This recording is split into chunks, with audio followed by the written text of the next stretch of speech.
L'exigence, il l'avait donc en permanence, mais il l'avait aussi, alors, il la demandait pour les autres. Et je pense qu'il faut qu'on souligne aussi que le premier vers lequel il était exigeant, c'était lui-même. C'est-à-dire qu'il n'arrêtait pas de toujours rechercher donc l'excellence.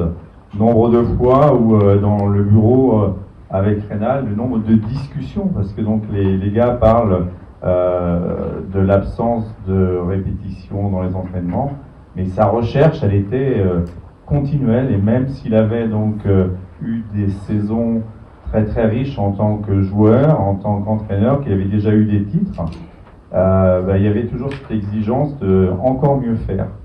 Et c'est vrai que certains ont pu dire que c'était quelqu'un qui était intransigeant, qui des fois était dur, mais c'est quelqu'un qui aimait.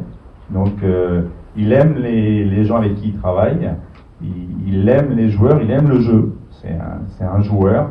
Mais par contre, c'est quelqu'un qui va aller chercher l'excellence en permanence. Il n'est jamais content. Des fois, donc, il fallait aussi lui dire, c'est pas si mal. Ah, tu me fais chier, donc c'était pas bien. Donc,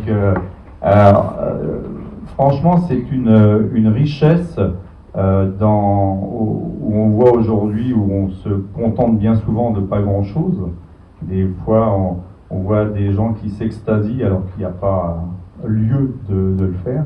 Quand on voit à cette époque, alors c'est peut-être ce que vous avez raconté, son passé, sa jeunesse, ces éléments qui ont fait que ça l'a nourri de justement cette recherche de toujours aller plus loin, toujours plus fort, etc. Mais ça, c'est vraiment un trait de Coco. Et il avait cet amour des gens, même si des fois donc on avait du mal à le ressentir, parce que vu les mots qu'il employait, il fallait vraiment aller chercher l'amour quelque part, hein, parce que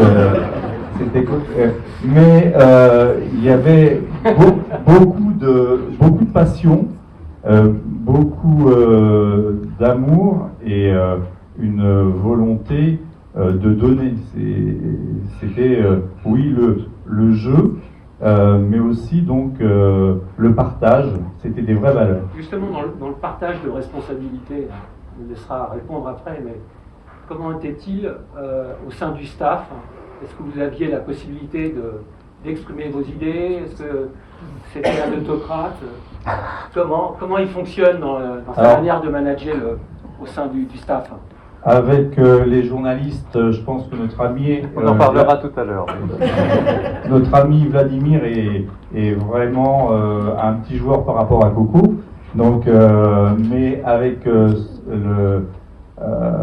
ses collaborateurs, son staff... Alors, c'était des gens qui partageaient des passions avec lui. Je pense c'est quelqu'un qui est très juste avec les gens, qu'il sait partager un amour comme lui donc a du jeu, de l'être humain, etc. Donc il essaie faire beaucoup, et donc moi j'ai eu beaucoup de chance. Alors j'ai été joueur dans les petites catégories avec lui, donc et après, donc, au niveau médical, j'ai eu la chance de travailler avec lui. Alors, on s'est pris bien souvent. Il y avait des journées où on se parlait plus, mais ça durait 2-3 jours. Donc, les gens savaient que ça se passait pas mal et que ça chauffait dans les bureaux. Mais on revenait toujours parce qu'on était avec des caractères relativement trempés. Il n'y en avait aucun qui lâchait, mais on finissait toujours par revenir. Parce que l'important, c'était donc l'équipe et le bien-être de l'équipe.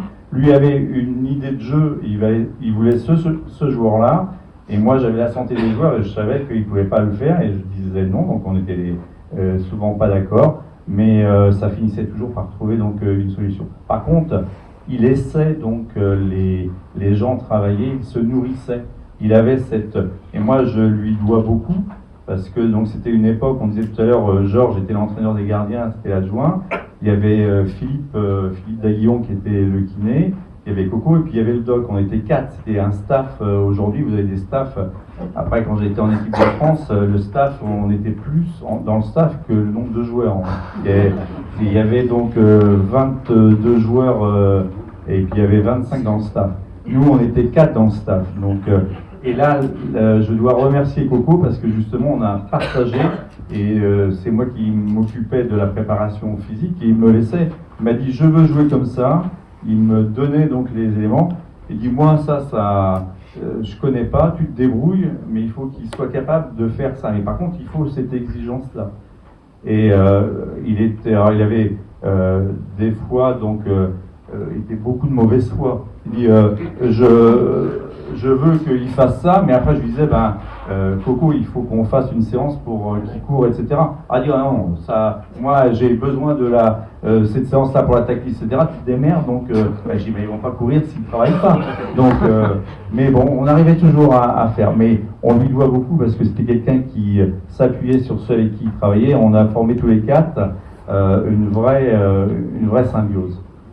Bien, merci. Merci beaucoup.